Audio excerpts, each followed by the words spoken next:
Cerquemos o coração desse príncipe das claridades fraternas da nossa assistência espiritual. Povoemos as suas noites de sonhos de amor à liberdade, desenvolvendo-lhe no espírito as noções da solidariedade humana. Individualmente considerado, não representa ele o tipo ideal necessário à realização dos nossos projetos. Voluntarioso e doente, não tem para nós outros um cérebro receptivo que facilite o nosso trabalho, mas ele encarna o princípio da autoridade e temos de mobilizar todos os elementos ao nosso alcance para evitar os desvarios criminosos de uma guerra civil. Trabalhemos mais um pouco junto ao seu coração irrequieto, procurando simultaneamente abrir caminho novo à educação geral. Em breves dias poderemos concentrar as forças dispersas para a proclamação da independência e, após semelhante realização, enviaremos nosso apelo ao coração misericordioso de Jesus, implorando das suas bênçãos novo rumo para nossa tarefa, a fim de que a liberdade, bem aproveitada e bem dirigida, não constitua elemento de destruição na pátria dos seus sublimes ensinamentos. As sábias ponderações de Ismael foram rigorosamente observadas por seus abnegados companheiros de ação espiritual. Os emissários invisíveis buscam piedosamente distribuir os elementos de paz e de concórdia geral, harmonizando todos os pensamentos para a edificação dos monumentos da liberdade. As agitações, porém, se avolumam em movimentos espantosos, empolgando a nação inteira. Debalde, Portugal procurava reprimir a ideia da independência que se firmara em todos os corações.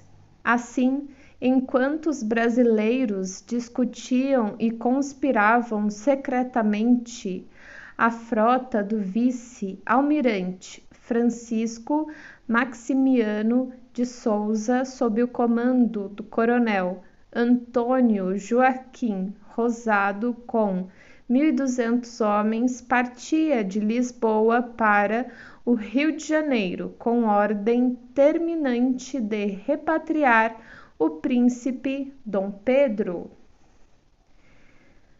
19. Título: A Independência. O movimento da emancipação percorria todos os departamentos de atividades políticas da pátria, mas, por disposição natural, era no Rio de Janeiro, cérebro do país, que fervilhavam as ideias libertárias, incendiando todos os espíritos. Os mensageiros invisíveis desdobravam sua ação junto de todos os elementos, preparando a fase final do trabalho da independência, através dos processos pacíficos. Os patriotas enxergavam no príncipe Dom Pedro a figura máxima que deveria encarnar o papel de libertador do Reino do Brasil. O príncipe, porém, considerando as tradições e laços de família, hesitava ainda em optar pela decisão suprema de se separar em caráter definitivo da direção da metrópole. Conhecendo as ordens rigorosas das cortes de Lisboa, que determinavam o imediato regresso de Dom Pedro a Portugal, reúnem-se os cariocas para tomarem as providências de possível execução e uma representação com mais de 8.000 assinaturas é levada ao príncipe regente pelo Senado da Câmara, acompanhada de numerosa multidão, a 9 de janeiro de 1822. Dom Pedro, diante da massa de povo, sente a assistência espiritual dos companheiros de Ismael, que o incitavam a completar a obra da emancipação política da pátria do Evangelho, recordando-lhe simultaneamente as palavras do Pai no instante das despedidas. Aquele povo já possuía consciência da sua maioridade e nunca mais suportaria o retrocesso à vida colonial, integrado que se achava no patrimônio das suas conquistas e das suas liberdades. Em face da realidade positiva, após alguns minutos de angustiosa expectativa, o povo carioca recebia, por intermédio de José Clemente Pereira, político brasileiro de origem portuguesa, a promessa formal do príncipe de que ficaria no Brasil contra todas as determinações das Cortes de Lisboa, para o bem da coletividade e para a felicidade geral da nação. Estava assim proclamada a independência do Brasil com a sua audaciosa desobediência às determinações da metrópole portuguesa. Todo o Rio de Janeiro se enche de esperança e de alegria. Mas as tropas fiéis a Lisboa resolvem normalizar a situação, ameaçando abrir luta com os brasileiros a fim de se fazer cumprir as ordens da coroa. Jorge de Avilés Susarte de Souza Tavares, comandante da divisão, faz constar imediatamente os seus propósitos, e a 11 de janeiro as tropas portuguesas ocupam o morro do Castelo, que ficava a cavaleiro da cidade. Ameaçado de bombardeio, o povo carioca reúne as multidões de milicianos, incorpora-os às tropas brasileiras e se posta contra o inimigo no campo de Santana. O perigo iminente faz tremer o coração fraterno da cidade. Não fosse o auxílio do alto, todos os propósitos de paz se teriam malogrado numa pavorosa maré de ruína e de sangue. Ismael acode ao apelo das mães desveladas e sofredoras, e com o seu coração angélico e santificado, penetra as fortificações de Avilés e lhe faz sentir o caráter odioso das suas ameaças à população. A verdade é que, sem um tiro, o chefe português obedeceu com humildade à intimação do príncipe Dom Pedro, capitulando a 13 de janeiro e retirando-se com as suas tropas para outra margem da Guanabara, até que pudesse regressar com elas para Lisboa. Os patriotas daí por diante já não pensam noutra coisa que não seja a organização política do Brasil. Todas as câmaras e núcleos culturais do país se dirigem a Dom Pedro em termos elogiosos, louvando-lhe a generosidade e exaltando-lhe os méritos. Os homens eminentes da época, a cuja frente somos forçados a colocar a figura de José Bonifácio de Andrada e Silva, político brasileiro, como a expressão culminante dos Andradas, auxiliam o príncipe regente, sugerindo-lhe medidas e providências necessárias. chegando ao Rio por ocasião do grande triunfo do povo após a memorável resolução do Fico, José Bonifácio foi feito ministro do rei do Brasil e dos negócios estrangeiros. O patriarca da independência adota as medidas políticas que a situação exigia, inspirando, com êxito, o príncipe regente nos seus delicados encargos de governo. Gonçalves Ledo Frei Sampaio e José Clemente Pereira, paladinos da imprensa da época, foram igualmente grandes propulsores do movimento da opinião, concentrando as energias nacionais para a suprema afirmação da liberdade da pátria. Todavia, se a ação desses abnegados condutores do povo se fazia sentir desde Minas Gerais até o Rio Grande do Sul, o predomínio dos portugueses desde a Bahia até o Amazonas representava sério obstáculo ao incremento e consolidação do ideal emancipacionista. O governo resolve contratar os serviços das tropas mercenárias de Lord Conrani, Thomas A. Conrani, militar e nobre escocês, o cavaleiro andante da liberdade da América Latina. Muitas lutas se travam nas costas baianas e verdadeiros sacrifícios se impõem os mensageiros de Ismael, que se multiplicam em todos os setores com o objetivo de conciliar seus irmãos encarnados dentro da harmonia e da paz, sempre com a finalidade de preservar a unidade territorial do Brasil, para que se não fragmentasse o coração geográfico do mundo. José Bonifácio aconselha a Dom Pedro uma viagem a Minas Gerais, a fim de unificar o sentimento geral em favor da independência e serenar a luta acerba dos partidarismos.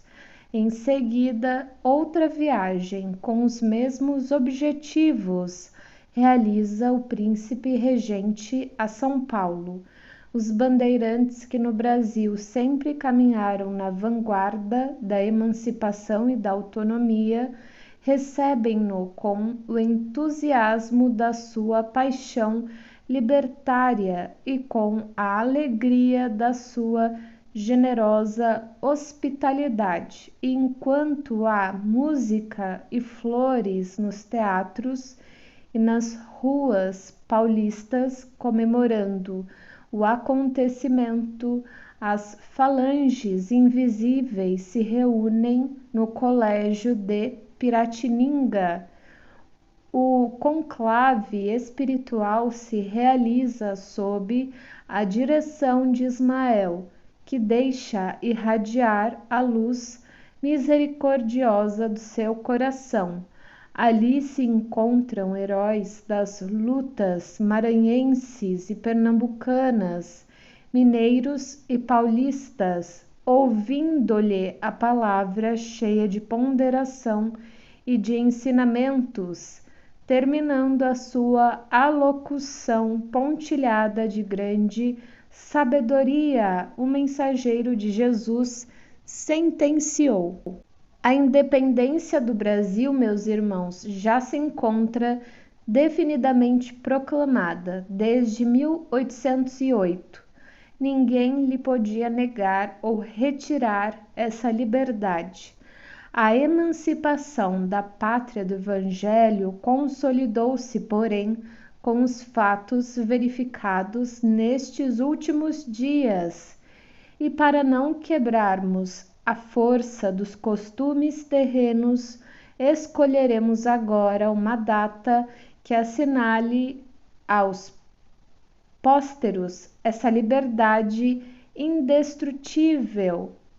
Dirigindo-se ao Tiradentes, que se encontrava presente, rematou: o nosso irmão, martirizado há alguns anos pela grande causa, acompanhará Dom Pedro em seu regresso ao Rio e ainda na terra generosa de São Paulo auxiliará o seu coração no grito supremo da liberdade. Uniremos assim mais uma vez as duas grandes oficinas do progresso da pátria para que sejam as registradoras do inesquecível acontecimento nos fatos da história. O grito da emancipação partiu das montanhas e deverá encontrar aqui o seu eco realizador. Agora, todos nós que aqui nos reunimos no Sagrado Colégio de Piratininga, elevemos a Deus o nosso coração em prece pelo bem do Brasil.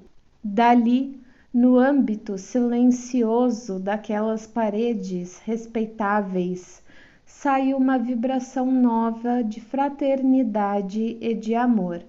Tiradentes acompanhou o príncipe nos seus dias faustosos de volta ao Rio de Janeiro, ou faustosos de volta ao Rio de Janeiro. Um correio providencial leva ao conhecimento de Dom Pedro as novas imposições das cortes de Lisboa e ali mesmo, nas margens do Ipiranga, quando ninguém contava com essa última declaração sua, ele deixa escapar o grito de independência ou morte, sem suspeitar de que era dócil instrumento de um emissário invisível que velava pela grandeza da pátria.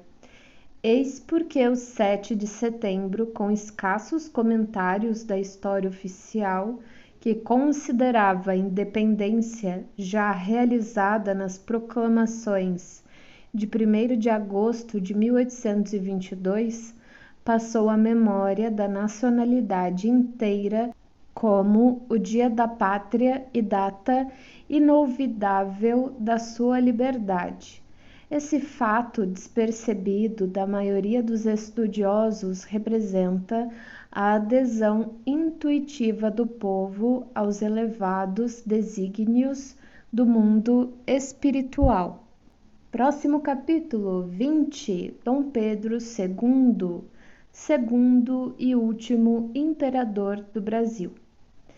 Definitivamente proclamada a independência do Brasil, Ismael leva ao Divino Mestre o relato de todas as conquistas verificadas, solicitando o amparo do seu coração compassivo e misericordioso para a organização política e social da pátria do Evangelho. Corriam os primeiros meses de 1824, encontrando-se a emancipação do país mais ou menos consolidada perante a metrópole portuguesa. As últimas tropas reacionárias já se haviam recolhido a Lisboa sob a pressão da esquadra brasileira nas águas baianas. No Rio de Janeiro transbordavam esperanças em todos os corações, mas os estadistas topavam com dificuldade para a organização estatal da Terra do Cruzeiro. A Constituição, depois de calorosos debates e dos famosos incidentes dos Andradas, incidentes que haviam terminado com a dissolução da Assembleia Constituinte e com o exílio desses notáveis brasileiros, só fora aclamada e jurada justamente naquela época, a 25 de março de 1824. Nesse dia findava a mais difícil de todas as etapas da independência, e o coração inquieto do primeiro imperador podia gabar-se de haver refletido muitas vezes naqueles dias turbulentos os ditames dos emissários invisíveis que revestiram as suas energias de novas claridades para o formal desempenho da sua tarefa nos primeiros anos da liberdade da pátria. Recebendo as confidências de Ismael, que apelava para sua misericórdia infinita, considerou o Senhor a necessidade de polarizar as atividades do Brasil num centro de exemplos e de virtudes para modelo geral de todos. Chamando Longinos à sua presença, falou com bondade. Longinos, entre as nações do orbe terrestre, organizei o Brasil como coração do mundo. Minha assistência misericordiosa tem velado constantemente pelos seus destinos, inspirando a Ismael e seus companheiros do infinito, consegui evitar que a pilhagem das nações ricas e poderosas fragmentasse o seu vasto território, cuja configuração geográfica representa o órgão do sentimento do planeta, como um coração que deverá pulsar pela paz indestrutível e pela solidariedade coletiva, e cuja evolução terá de dispensar, logicamente, a presença contínua dos meus emissários para a solução dos seus problemas de ordem geral. Bem sabe que os povos têm a sua maioridade como os indivíduos, e se bem não os percam de vista, os gênios tutelares do mundo espiritual, faça mister se lhes ortogue toda a liberdade de ação, a fim de aferirmos o aproveitamento das lições que lhe foram prodigalizadas. Sente-se o teu coração com a necessária fortaleza para cumprir uma grande missão na pátria do Evangelho?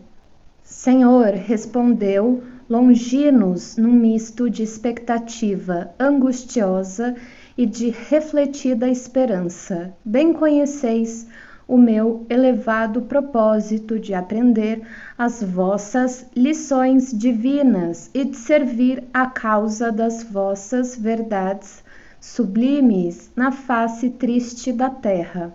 Muitas existências de dor tenho voluntariamente experimentado para gravar no íntimo do meu espírito a compreensão do vosso amor infinito, que não pude entender ao pé da cruz dos vossos martírios no Calvário, em razão dos espinhos da vaidade e da impenitência que sufocam naquele tempo a minha alma. Assim é com indizível alegria, Senhor, que receberei vossa incumbência para trabalhar na terra generosa, onde se encontra a árvore magnânima da vossa inesgotável misericórdia. Seja qual for o gênero de serviços que me forem confiados, acolherei as vossas determinações como um sagrado ministério.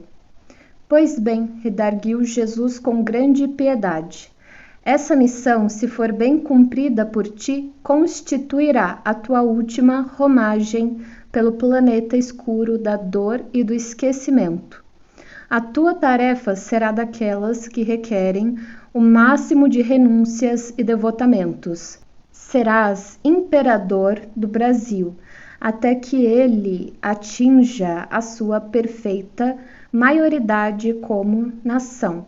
Concentrarás o poder e autoridade para beneficiar a todos os seus filhos. Não é preciso encarecer aos teus olhos a delicadeza e sublimidade desse mandato, porque os reis terrestres, quando bem compenetrados das suas elevadas obrigações diante das leis divinas, sentem nas suas coroas efêmeras um peso maior que o das algemas dos forçados. A autoridade, como a riqueza, é um patrimônio terrível para os espíritos inconscientes dos seus grandes deveres.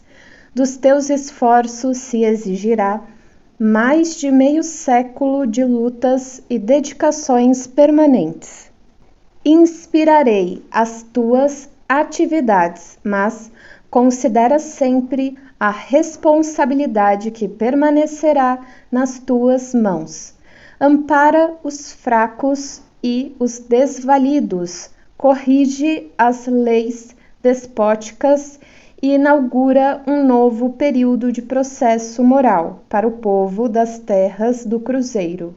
Institui por toda parte o regime do respeito e da paz no continente e lembra-te da prudência e da fraternidade que deverá manter o país nas suas relações com as nacionalidades vizinhas. Nas lutas internacionais, guarda a tua espada na bainha e espera o pronunciamento da minha justiça, que surgirá sempre no momento oportuno. Fisicamente consideradas, todas as nações constituem o patrimônio comum da humanidade, e se algum dia for o Brasil menosprezado, saberei providenciar para que sejam devidamente restabelecidos os princípios da justiça e da fraternidade universal. Procura aliviar os padecimentos daqueles que sofrem nos martírios do cativeiro, cuja abolição se verificará nos últimos tempos do teu reinado. Tuas lides terminarão ao fim deste século, e não deves esperar a gratidão dos teus contemporâneos. Ao fim delas, serás alijado da tua posição por aqueles mesmos a quem proporcionares os elementos de cultura e liberdade. As mãos aduladoras que buscarem a tua proteção voltarão aos teus palácios transitórios para assinar o decreto da tua expulsão do solo abençoado, onde semearás o respeito e a honra, o amor e o dever com as lágrimas redentoras dos teus sacrifícios. Contudo, amparar-te-ei o coração nos angustiosos transes do teu último resgate, no planeta das sombras. Nos dias da amargura final, minha luz descerá sobre os teus cabelos brancos, santificando a tua morte. Conserva as tuas esperanças na minha misericórdia, porque, se observares as minhas recomendações, não cairá uma gota de sangue no instante amargo em que experimentares o teu coração igualmente trespassado pelo gládio da ingratidão. A posteridade, porém, saberá descobrir as marcas dos teus passos na terra para se firmar no roteiro da paz e da missão evangélica do Brasil. Longinos recebeu com humildade a designação de Jesus, implorando socorro de suas inspirações divinas para a grande tarefa do trono. Ele nascia no ramo enfermo da família dos Braganças, mas todas as enfermidades têm na alma as suas raízes profundas. Se muitas vezes parece permanecer a herança psicológica, é que o sagrado instituto da família, dentro da lei das afinidades, frequentemente se perpetua no infinito do tempo. Os antepassados e seus descendentes espiritualmente considerados são às vezes as mesmas figuras sob nomes vários na árvore genealógica, obedecendo aos sábios dispositivos da lei de reencarnação. Foi assim que Longinos preparou a sua volta à Terra depois de outras existências tecidas de abnegações edificantes em favor da humanidade. E no dia 2 de dezembro de 1825, no Rio de Janeiro, nascia de Dona Leopoldina, a virtuosa esposa de Dom Pedro, aquele que seria no Brasil o grande imperador e que, na expressão dos seus próprios adversários, seria o maior de todos os republicanos da sua pátria. Próximo, capítulo 21, estamos chegando no final do livro. Fim do primeiro reinado. Um dos traços característicos do povo brasileiro é o seu profundo amor à liberdade. A largueza da terra e o infinito dos horizontes dilataram os sentimentos de emancipação em todas as almas chamadas a viver sob a luz do cruzeiro. Desde que se esboçaram os primeiros movimentos nativistas, a mentalidade geral do Brasil obedeceu a esse nobre imperativo de independência e, ainda hoje, todas as ações revolucionárias que se verificam no país, lamentavelmente embora, trazem no fundo esse anseio de liberdade como seu móvel essencial. A atitude de Dom Pedro I ordenando a dissolução da Constituinte em 1823 tivera funda repercussão no espírito geral. Se bem ignorasse o que vinha a ser uma Constituição boa e justa, o povo a reclamava dentro do seu conhecimento intuitivo acerca da transformação dos tempos. O imperador, apesar das suas paixões tumultuárias e das suas fraquezas como homem, possuía notável acuidade, se tratando de psicologia política. Os estudiosos que viram na sua personalidade somente o amoroso insaciável, muitas vezes não lhe reconhecem o espírito empreendedor na direção das coisas públicas, inaugurando a era constitucional do Brasil e Portugal, com as suas valorosas iniciativas. São de lamentar os seus transviamentos amorosos e a tragédia da sua vida conjugal, quando a seu lado tinha uma nobre mulher, cujas renúncias e dedicações se elevavam ao heroísmo supremo. Mas, nos instantes em que seu coração se tocava das ideias generosas, criando-lhe no íntimo um estado receptivo propício às inspirações do mundo invisível, as falanges de Ismael aproveitavam um minuto psicológico para auxiliá-lo na tarefa de consolidação da liberdade da pátria do Evangelho. Foi assim que muitos decretos saíram de suas mãos, objetivando inegavelmente a tranquilidade geral.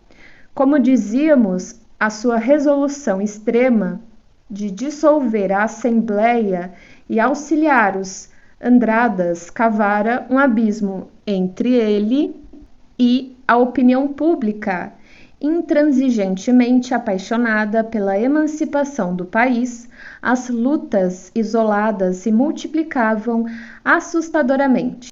No Rio e nas províncias, tudo era um clamor surdo de protestos contra os atos de Dom Pedro, que, aliás, não poderia manter outra atitude em face do ambiente confuso do país. A província de Pernambuco, onde se plantaram inicialmente as balizas dos grandes sentimentos da liberdade e da democracia sob a influência de Maurício de Nassau, alimentava mais que nunca o sentimento de independência e de autonomia.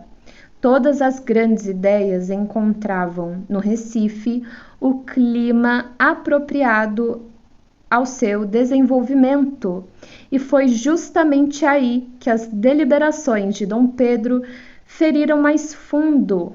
A 24 de julho de 1824, estalam na terra pernambucana os primeiros movimentos da Confederação do Equador, que se ramificava por toda a região do norte a proclamar as generosas ideias republicanas.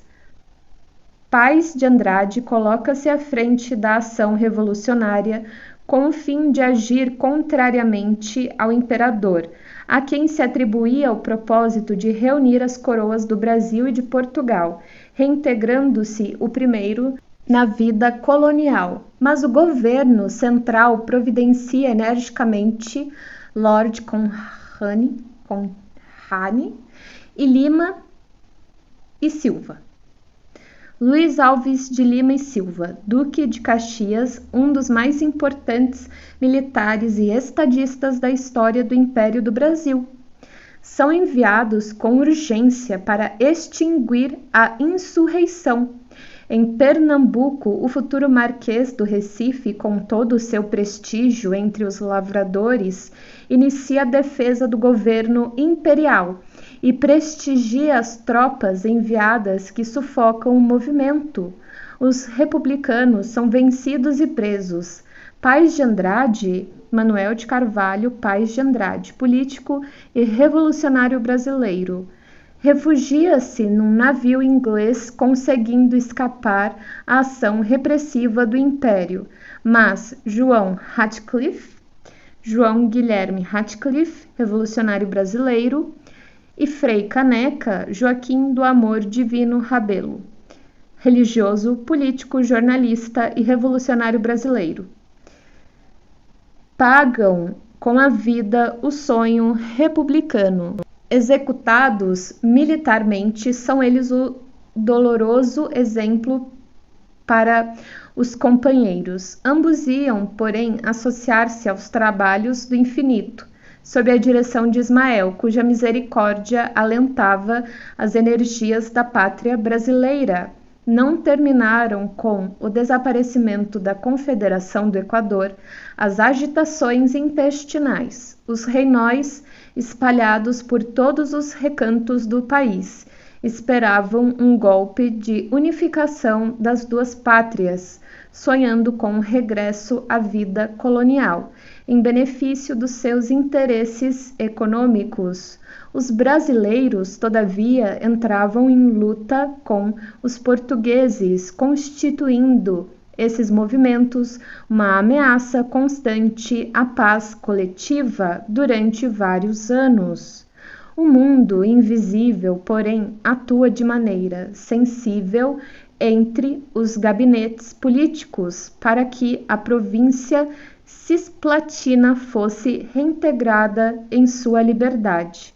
Após a anexação indébita levada a efeito pelas Forças Armadas de Dom João VI em 1821, por inspiração de Dona Carlota Joaquina, a imposição para submetê-la era francamente impopular, porquanto, desde o início da civilização brasileira, os mensageiros de Jesus difundiram o mais largo conceito de fraternidade dentro da pátria do cruzeiro, onde todo o povo guarda a tradição da solidariedade e da autonomia.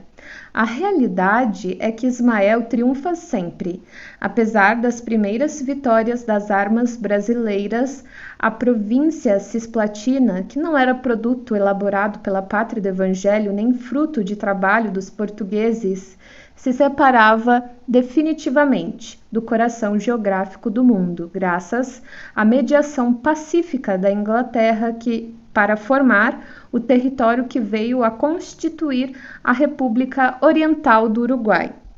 Enquanto se desenrolavam esses acontecimentos, a opinião pública do Brasil não abandonava a crítica a todos os atos e deliberações do imperador. Dom Pedro, senhor da psicologia dos tempos novos, não ignorava quanta decisão reclamavam os afazeres penosos do governo. Seus ministérios no Rio de Janeiro se organizavam para se desfazerem em curtos períodos de tempo. O país andava agitado e apreensivo, temendo-lhe as resoluções e espreitando-lhe os menores gestos. As suas aventuras amorosas eram perfidamente comentadas pelas anedotas da malícia carioca. O povo, conhecendo alguma coisa de sua conduta particular, se encarregou de elaborar a maior parte de todas as histórias ridículas acerca da sua personalidade, que, se rude e sensual, não era diferente da generalidade dos homens da época e tinha não raras vezes rasgos generosos que alcançavam os mais altos cumes do sentimento. A imprensa, instituída pelo Conde de Linhares em 1808, sob a proteção de Dom João VI, no casarão da Rua do Passeio, não o abandonou, transformando-se em sentinela dos seus menores pensamentos. O imperador era acusado de proteger criminosamente os interesses portugueses a despeito das suas ações em contrário. Muitas vezes, em momentos de meditação no Paço de São Cristóvão, já ao tempo de suas segundas núpcias, deixava vagar o espírito pelo mundo rico das suas experiências acerca dos homens e da vida, para reconhecer que todo aquele ódio gratuito lhe adivinha da condição de português nato. O Brasil era reconhecido ao seu feito no que se referia à independência política, mas não tolerava a origem do seu imperador em se tratando dos problemas da sua autonomia. Dias após as noites das garrafadas, em que os partidos políticos se engalfinharam na praça pública de 12 a 14 de março de 1831, Dom Pedro compareceu a um Te Deum, ou Tedeum, na igreja de São Francisco, sendo recebido depois da cerimônia religiosa pelo povo que o rodeou, com algumas demonstrações de desagrado. Para aplacar os ânimos exaltados do partidarismo, Dom Pedro organiza novo ministério, todo composto de homens da sua absoluta confiança. O povo, entretanto, divisando dentro do novo gabinete ministerial somente os que ele considerava os palacianos de São Cristóvão, reuniu-se no campo de Santana, capitaneado, governado por demagogos, e em poucos minutos a revolução se alastrava pela cidade inteira. Deputações populares são enviadas ao imperador, que as recebe com serenidade e indiferença. Entre os revoltosos estão seus melhores amigos, os senhores da situação. Eram os mesmos a quem o imperador havia amparado na véspera, o próprio exército, que organizara com imenso desvelo, se voltava contra ele naquela noite memorável. Dom Pedro, depois de ouvir à meia-noite as explicações do major Miguel de Frias e Vasconcelos, militar engenheiro político brasileiro, que viera ao palácio em busca da sua decisão quanto às exigências do povo que lhe impunha o antigo ministério, mandou chamar o chefe da guarda do regime de artilharia aquartelado em São Cristóvão. Ele ordenou com serena nobreza que se reunisse com seus homens as tropas revoltadas, acrescentando generosamente: "Não quero que ninguém se sacrifique por minha causa." Depois da meia-noite, preferiu ficar só na quietude do seu gabinete. Ali atentou no patrimônio das suas experiências, através do silêncio e da sombra. A voz de seu pai, já na vida, livre dos espaços, lhe falava brandamente ao coração. Os mensageiros de Ismael auxiliam-lhe o cérebro esgotado na solução do grande problema, e às 2h da madrugada de 7 de abril de 1831, sem ouvir sequer os seus ministros e conselheiros, abdicava na pessoa do filho Dom Pedro de Alcântara, que contava então 5 anos, e ficaria sob a esclarecida tutela de José Bonifácio. De manhã, já o ex-imperador do Brasil com sua família estava a bordo da nau, navio de grande porte, inglesa Warspite, de onde se transferiu a volagem, para, através dos oceanos, ser conduzido aos mesmos triunfos da generosa ideia de liberdade. Próximo capítulo, 22, Bezerra de Menezes. O século XIX, que surgira com as últimas agitações provocadas no mundo pela Revolução Francesa, estava destinado a presenciar extraordinários acontecimentos. No seu transcurso, cumprir-se-ia a promessa de Jesus, que, segundo os ensinamentos do seu Evangelho, derramaria as claridades divinas do seu coração sobre toda a carne, para que o Consolador reorganizasse as energias das criaturas a caminho das profundas transições do século XX. Mal haviam terminado as atividades bélicas da triste missão de Bonaparte e já o espaço se movimentava no sentido de renovar os surtos de progresso das coletividades, assembleias espirituais reunindo gênios inspiradores de todas as pátrias do orbe, eram levadas a efeito nas luzes do infinito para a designação de missionários das novas revelações. Em uma de tais assembleias presidida pelo coração misericordioso e augusto do Cordeiro, fora destacado um dos grandes discípulos do Senhor, para vir à Terra com a tarefa de organizar e compilar ensinamentos que seriam revelados, oferecendo um método de observação a todos os estudiosos do tempo. Foi assim que Allan Kardec, a 3 de outubro de 1804, via a luz da atmosfera terrestre na cidade de Lyon.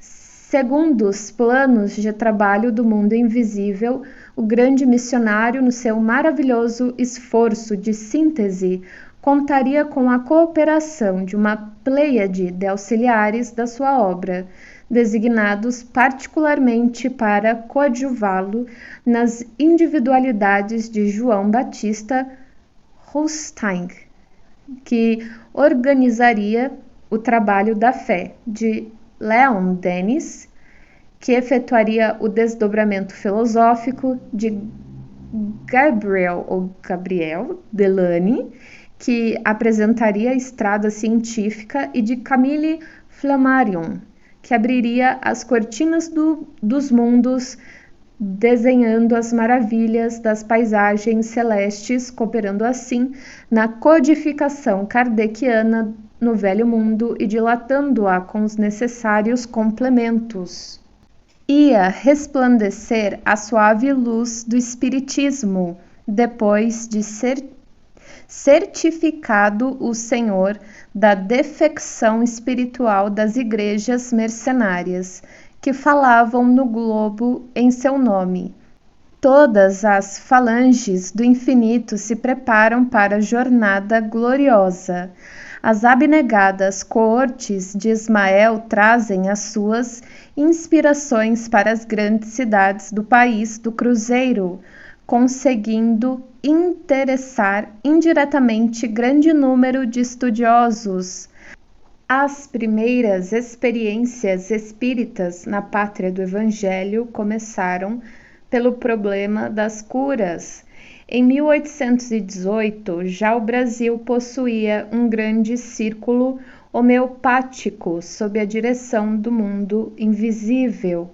O próprio José Bonifácio se correspondia com Friedrich Hahnemann, Christian Friedrich Samuel Hahnemann, médico alemão, fundador da homeopatia. Nos tempos do segundo reinado, os mentores invisíveis conseguem criar na Bahia, no Pará e no Rio de Janeiro alguns grupos particulares que projetavam enormes claridades no movimento neo-espiritualista do continente, talvez o primeiro da América do Sul.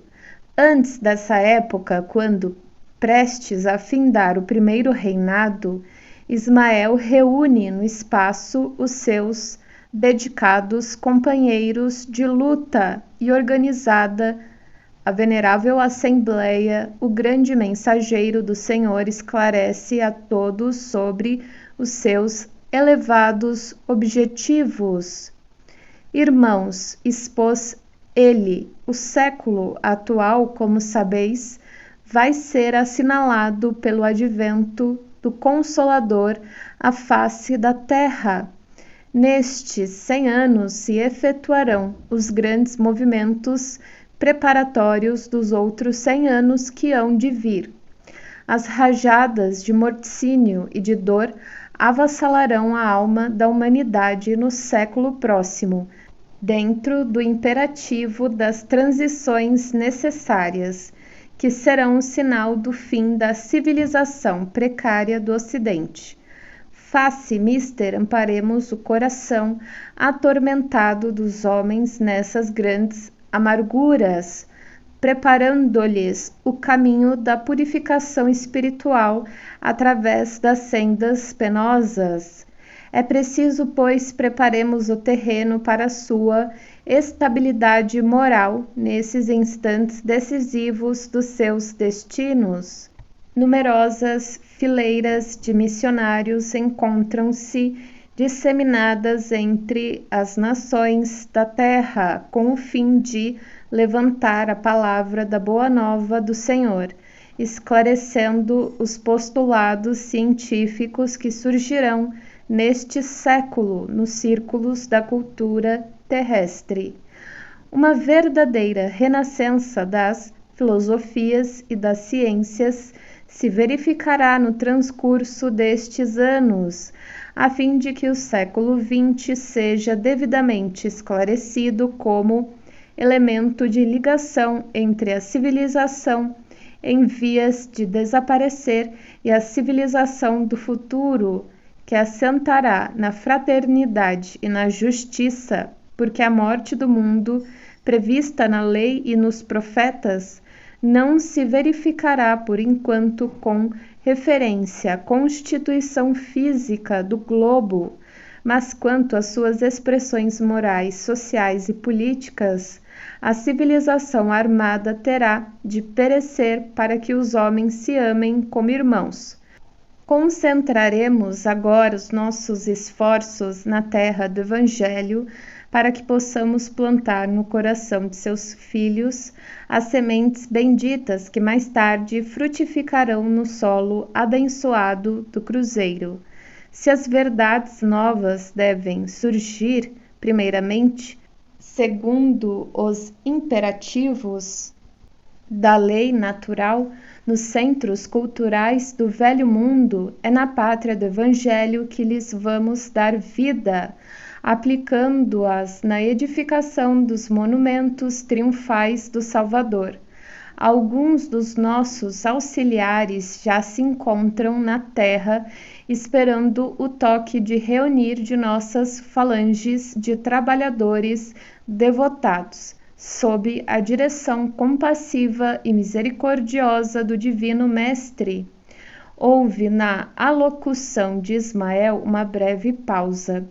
Depois, encaminhando-se para um dos dedicados e fiéis discípulos, falou-lhe assim: descerás às lutas terrestres com o objetivo de concentrar as nossas energias no país do Cruzeiro, dirigindo-as para o alvo sagrado dos nossos esforços. Arregimentarás todos os elementos dispersos com as dedicações do teu espírito, a fim de que possamos criar o nosso núcleo de atividades espirituais dentro dos elevados propósitos de reforma e regeneração. Não precisamos encarecer aos teus olhos a delicadeza dessa missão, mas, com a plena observância do Código de Jesus e com a nossa assistência espiritual, pulverizarás todos os obstáculos à força de perseverança e de humildade, consolidando os primórdios de nossa obra, que é a de Jesus no seio da pátria do seu Evangelho. Se a luta vai ser grande, considera que não será menor a compensação do Senhor, que é o caminho, a verdade e a vida. Havia em toda a assembleia espiritual um silêncio divino. O discípulo escolhido nada pudera responder, com o coração palpitante de doces e esperançosas emoções, mas as lágrimas de reconhecimento lhe caíam copiosamente dos olhos. Ismael desfraldara a sua bandeira à luz gloriosa do infinito, salientando-se a sua inscrição divina, que parecia constituir-se de sóis infinitésimos. Uma vibração de esperança e de fé fazia pulsar todos os corações quando uma voz terna e compassiva exclamou das cúpulas radiosas do ilimitado: Glória a Deus nas alturas e paz na terra aos trabalhadores de boa vontade. Relâmpagos de luminosidade estranha e misericordiosa clareavam o pensamento de quantos assistiam ao maravilhoso espetáculo, enquanto uma chuva de aromas inundava a atmosfera de perfumes balsâmicos e suavíssimos. Sob aquela bênção maravilhosa, a grande Assembleia dos Operários do Bem se dissolveu. Daí a algum tempo, no dia 29 de agosto de 1831, em Riacho do Sangue, no estado do Ceará, nascia Adolfo Bezerra de Menezes, médico, militar, escritor, jornalista e político brasileiro, o grande discípulo de Ismael, que vinha cumprir no Brasil uma elevada missão. Próximo, capítulo 23, a obra de Ismael. O grande movimento preparatório do espiritismo em todo o mundo tinha no Brasil a sua repercussão, como era natural. Por volta de 1840, ao influxo das falanges de Ismael, chegavam 2 médicos humanitários ao Brasil. Eram Bento Muri, Benoit Julius Muri, considerado um dos introdutores e grande incentivador da homeopatia no Brasil, onde também é referido como Bento Muri, e Vicente Martins, João Vicente Martins, médico e um dos maiores divulgadores da homeopatia no Brasil, que fariam da medicina homeopática verdadeiro apostolado. Muito antes da codificação kardeciana, conheciam ambos os transes mediúnicos e o elevado alcance da aplicação do magnetismo espiritual. Introduziram vários serviços de beneficência no Brasil e traziam por lema, dentro da sua maravilhosa intuição, a mesma inscrição divina da bandeira de Ismael: Deus, Cristo e caridade. Indescritível foi o devotamento de ambos à coletividade brasileira, a qual se haviam incorporado sob os altos desígnios do mundo espiritual. Nas suas luminosas pegadas seguiram mais tarde outros pioneiros da homeopatia e do espiritismo na pátria do Evangelho. Foram eles, os médicos homeopatas, que iniciaram aqui os passes magnéticos como imediato auxílio das curas. Hahnemann conhecia a fonte infinita de recursos do magnetismo espiritual e recomendava esses processos psicoterápicos aos seus seguidores. Os primeiros fenômenos de Hydesville refere-se aos fenômenos mediúnicos ocorridos na casa das irmãs Fox, situada em Hydesville, vilarejo próximo da cidade de Rochester, na América do Norte. Em 1848, não passaram despercebidos à corte do Segundo Reinado. A febre de experimentações que se lhe seguiu nas grandes cidades europeias incendiou igualmente no Rio de Janeiro alguns cérebros mais destacados no meio social. Em 1853, a cidade já possuía um pequeno grupo de estudiosos, entre os quais se podia notar a presença do Marquês de Olinda e do Visconde de Uberaba. Em Salvador, esses núcleos de experimentação também existiam em idênticas circunstâncias. Em 1860 surgem as primeiras publicações espíritas.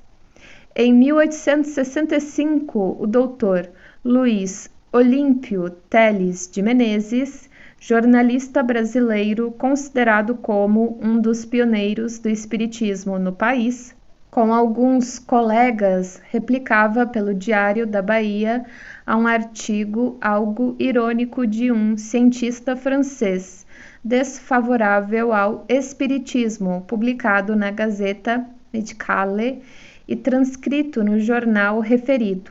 As publicações brasileiras não passaram despercebidas ao próprio Allan Kardec, que delas teve conhecimento com a mais justa satisfação íntima. A doutrina seguia marcha vitoriosa por dentro de todos os ambientes cultos da Europa e da América. Quando o grande codificador se desprendeu dos laços que o retinham à vida material em 1869, justamente esse ano surgira o primeiro periódico espírita brasileiro, o Eco de Além-Túmulo. O desaparecimento do mestre deixara algo desorientado no campo geral da doutrina em organização. Em Paris, como nos grandes centros mundiais, quiseram inutilmente substituir-lhe a autoridade. As falanges de Ismael estavam vigilantes. Sugeriram aos espíritas brasileiros a necessidade de criar no Rio um núcleo central das atividades que ficasse como o órgão orientador de todos os movimentos da doutrina no Brasil. Um dos emissários de Ismael, que dispunha de maiores elementos no terreno das afinidades mediúnicas para se comunicar nos grupos particulares organizados na cidade, adotou o pseudônimo de Confúcio, sob o qual transmitia instrutivas mensagens e valiosos ensinamentos. Em 1873, fundava-se com estatutos impressos e demais formalidades exigidas o grupo Confúcio, que constituiria a base da obra tangível e determinada de Ismael na terra brasileira. Por esse grupo passaram, na época, todos os simpatizantes da doutrina, e se efêmera foi a sua existência como sociedade organizada, memoráveis foram os seus trabalhos aos quais compareceu pessoalmente o próprio Ismael pela primeira vez, esclarecendo os grandes objetivos da sua elevada missão no país do Cruzeiro. Nem todos os espíritas modernos conhecem o fecundo labor daqueles humildes arroteadores dos terrenos inférteis da sociedade humana. A realidade é que eles lutaram denodadamente contra a opinião hostil do tempo, contra o anátema, sentença de maldição que expulsa da igreja, excomunhão, reprovação enérgica, condenação, repreensão, maldição, execração. O insulto e o ridículo e, sobretudo, contra as ondas reacionárias das trevas do mundo invisível para levantarem bem alto a bandeira de Ismael como manancial de luz para todos os espíritos e de conforto para todos os corações. As entidades da sombra trouxeram a obra ingrata da oposição ao trabalho produtivo da edificação evangélica no Brasil.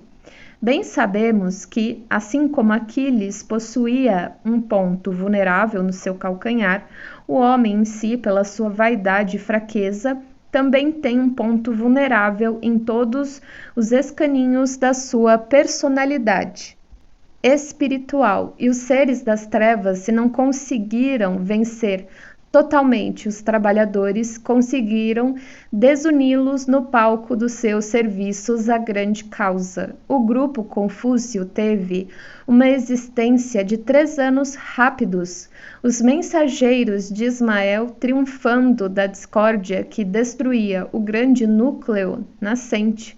Fundava sobre ele, em 1876, a Sociedade de Estudos Espíritas, Deus, Cristo e Caridade, sob a direção esclarecida de Francisco Leite de Bittencourt Sampaio. Francisco Leite de Bittencourt Sampaio, advogado, poeta, jornalista político brasileiro, grande discípulo do emissário de Jesus, que juntamente com Bezerra tivera a sua tarefa previamente determinada no alto. A ele se reuniu Antônio Luiz Saião, escritor, jornalista, pregador, dedicado à assistência aos necessitados, além de destemido propagador da doutrina espírita. Em 1778, para as grandes vitórias do Evangelho nas terras do Cruzeiro. O trabalho maléfico das trevas no plano invisível é arrojado e perseverante. No seio desse redil de almas humildes e simples, esclarecidas à luz dos princípios cristãos, onde militavam espíritas lúcidos e sábios como Bittencourt Sampaio, que abandonaram os fulgores enganosos da sua elevada posição na literatura e na política para se apegar às claridades do ideal cristão. As entidades tenebrosas conseguem encontrar um médium pronto para a dolorosa tarefa de fomentar a desarmonia e, estabelecida de novo a discórdia, os mensageiros de Ismael reorganizam as energias existentes para fundamentarem, em 1880, o grupo espírita Fraternidade, com a qual se carregava em triunfo o bendito lema do suave estandarte do emissário do Divino Mestre. Em 1883, Augusto Elias da Silva, fotógrafo português radicado no Rio de Janeiro, pioneiro do espiritismo no Brasil, na sua posição humilde, lançava o Reformador, coadjuvado por alguns companheiros e com o apoio dos hostes invisíveis. As mesmas reuniões do grupo humilde de Antônio Saião e Bittencourt Sampaio continuam. Uma pleiade de médiuns curadores notáveis pela abnegação iniciam no Rio o seu penoso apostolado. Elias da Silva e seus companheiros notam, entretanto, que a situação se ia tornando difícil com as polêmicas esterilizadoras. A esse tempo, os emissários do alto prescrevem categoricamente aos seus camaradas do mundo tangível: chamem agora Bezerra de Menezes ao seu apostolado. Elias bate então à porta generosa do mestre venerável, o que não era preciso, porque seu grande coração já se encontrava a postos no sagrado serviço da seara de Jesus na face da terra. Bezerra de Menezes traz consigo a palma da harmonia, serenando todos os conflitos, estabelece a prudência e a discrição entre os temperamentos mais veementes e combativos. A obra de Ismael, no que se referia às luzes sublimes do Consolador, estava definitivamente instalada na pátria do cruzeiro, apesar da precariedade do concurso dos homens. As divergências foram atenuadas para que a tranquilidade voltasse a todos os centros de experimentação e de estudo. Os operários espalhavam-se pelo rio, cada qual com a sua ferramenta, dentro do grande plano da unificação e da paz, nos ambientes da doutrina, plano esse que eles conseguiram relativamente realizar mais tarde, organizando o aparelho central de suas diretrizes, que se consolidara com a Federação Espírita Brasileira, onde seria localizada a sede diretora no plano tangível dos trabalhos da obra de Ismael no Brasil. Próximo capítulo 24: A regência e o segundo reinado.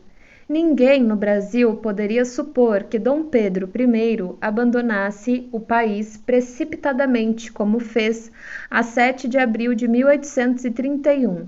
As forças conservadoras desejavam somente que ele regenerasse o seu ambiente, afastando-se de determinadas influências políticas.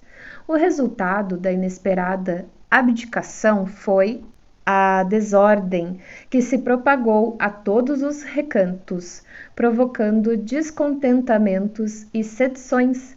Alguns políticos, no entanto, obedecendo à feliz inspiração do mundo invisível, organizaram uma regência que se incumbiu de manter a intangibilidade da ordem e das instituições. Essa regência interina, com imensos sacrifícios, iniciou seu trabalho de pacificação na Bahia, em Minas e em Pernambuco, onde inúmeros portugueses eram assassinados sob o pretexto de antigas desforras dos movimentos nativistas. Os distúrbios militares proliferavam em toda parte, exigindo a mais alta cota de sacrifícios e dedicações dos verdadeiros patriotas.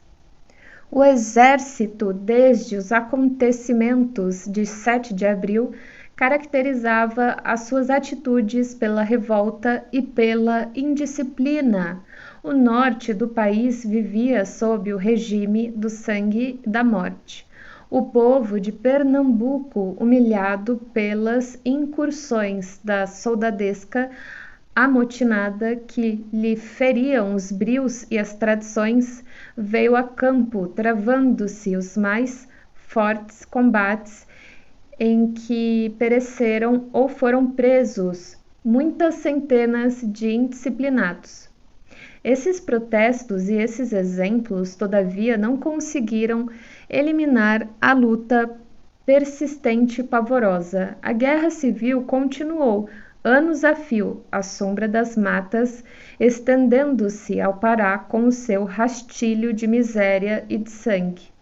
Muitos governadores foram barbaramente trucidados pela caravana sinistra da confusão e da desordem. Jamais a pátria do Evangelho atravessara tão perigosa situação sob o ponto de vista social e político.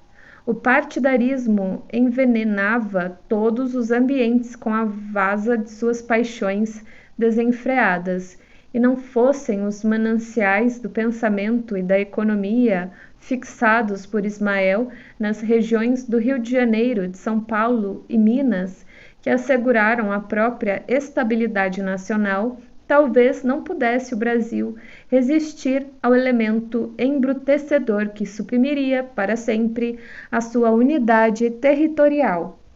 Depois de 4 anos de experimentações e lutas incessantes, a regência entregue a um dos mais enérgicos e prudentes da época, o eclesiástico Diogo Antônio Feijó. sacerdote católico e estadista brasileiro, que iniciou a sua obra de honestidade e de civismo sob a direção das falanges esclarecidas do infinito. O grande paulista, porém, não conseguiu permanecer muito tempo à frente do governo. Em 1835, rebentava o movimento republicano do Rio Grande do Sul, chefiado por Bento Gonçalves, militar, maçom e revolucionário brasileiro e um dos líderes da Revolução Farroupilha, que se propunha organizar naquela província uma república separada do país. Esse movimento separatista iria consumir grande coeficiente das energias nacionais, porquanto só terminaria mais tarde sob a ação pacificadora do Segundo Reinado. Em 1836, funda-se o Partido Conservador, com a aliança dos liberais e dos restauradores, caminhando a nação para o parlamentarismo. Feijó, porém, não se resignou com as providências levadas a efeito.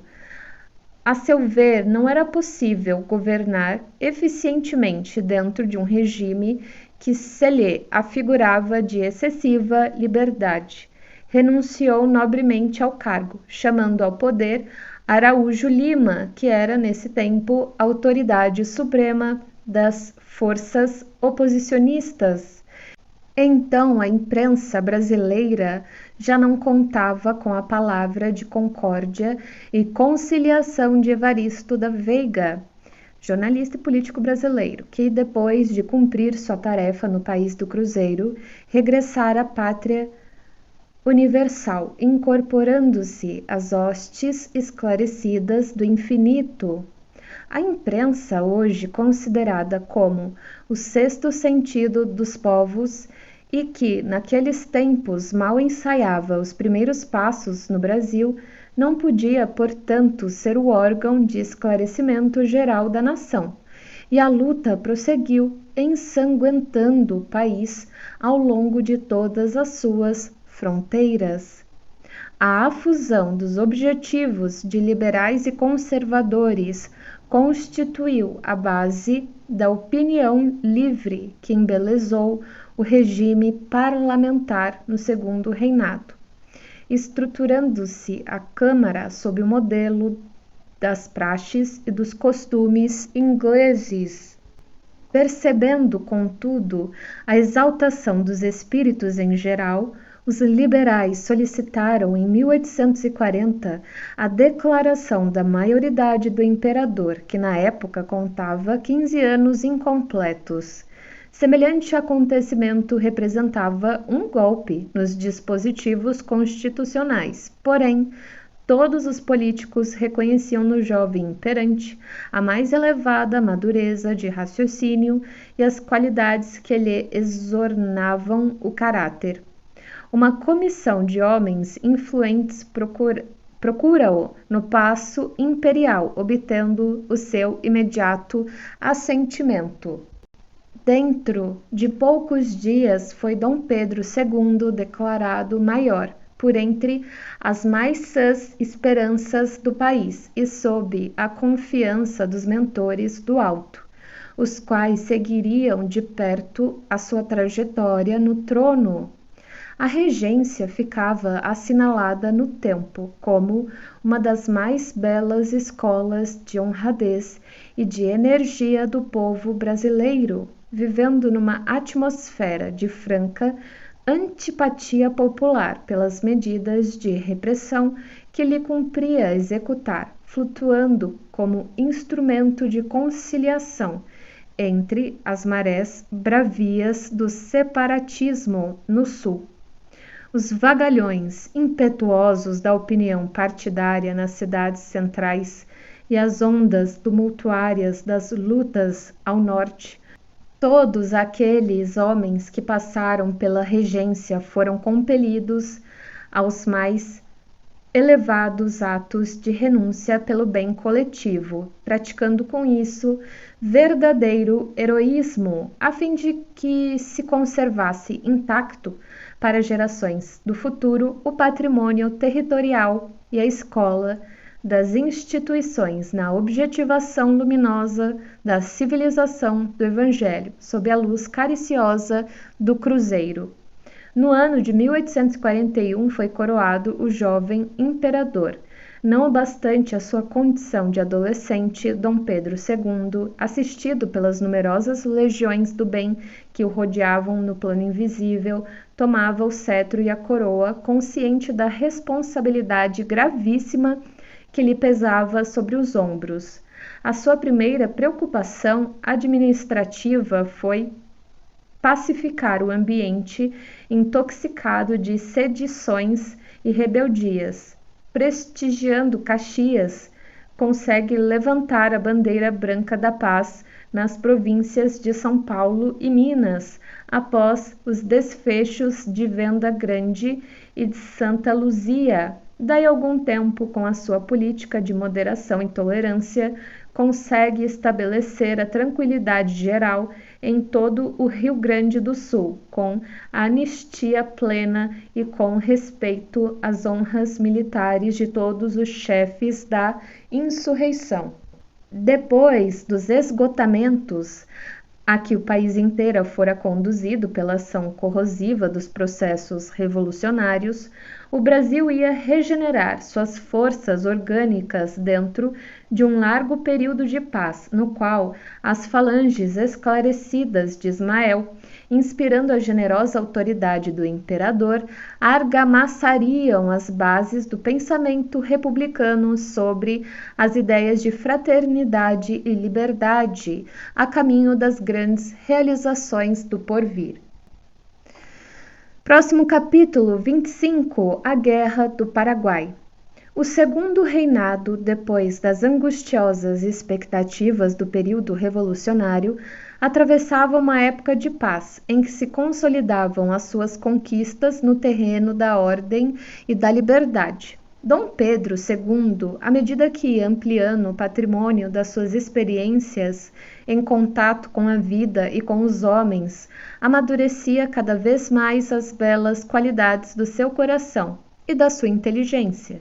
Suas virtudes morais granjearam para sua personalidade mais que a simpatia popular, pois o generoso imperador, de cuja dotação se beneficiavam tantos pobres e se educavam inúmeros estudiosos sem recursos, vivia aureolado pela veneração carinhosa das multidões. Dado à arte e à filosofia, sua notoriedade nesse sentido alcançou os próprios ambientes da cultura europeia, onde seu nome se impunha à admiração de todos os pensadores do século.